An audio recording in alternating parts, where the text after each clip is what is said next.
નવસારી જિલ્લાના ગણદેવી તાલુકાના ઉંડાજ ગામમાં આવેલા નીલકંઠ મહાદેવ મંદિરમાંથી શિવલિંગની ચોરી થઈ છે।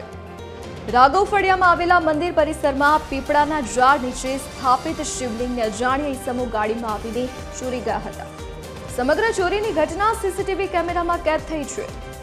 મળતી માહિતી અનુસાર વહેલી સવારે ગ્રામજનો મંદિરે દર્શન કરવા આવતા શિવલિંગ ગાયબ જોઈને ચોરી થયા હોવાની જાણ થઈ હતી। ગ્રામજનોએ તાત્કાલિક પોલીસને જાણ કરી હતી। મળતી માહિતી મુજબ પોલીસ ઘટના સ્થળ પર પહોંચી અને સીસીટીવી ફૂટેજના આધારે તપાસ શરૂ કરી। સંવાદદાતા પરિમલ મકવાણ આપણી સાથે ફોન લાઈન પર જોડાઈ ગયા છે। જી પરિમલ, મંદિરમાંથી શિવલિંગની ચોરી થઈ છે, શું વિગત?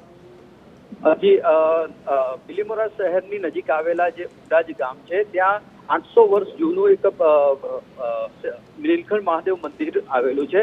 તેના પરિસરની બહાર એક નાનું બીજું શિવલિંગ જે પીપળાના ઝાડ નીચે છે તે એ શિવલિંગ છે રાત્રિ દરમિયાન કોઈ ઈસમો દ્વારા એ શિવલિંગને ઉપાડી લઈ જવામાં આવ્યું છે અને આ સમગ્ર જે ઘટના છે તે સીસીટીવીમાં કેદ થઈ છે। સવારના જ્યારે જે ગામ લોકો જ્યારે આ જે શિવલિંગની પૂજા કરવા માટે ત્યાં પહોંચ્યા ત્યારે તેઓએ આ સમગ્ર ઘટના જોઈ ત્યારબાદ પોલીસને જાણ કરવામાં આવી છે અને પોલીસે હાલ તો જે આ ઘટનાને લઈને તપાસ હાથ ધરી છે। જી પરિમલ, વિગત બદલ આપનો આભાર।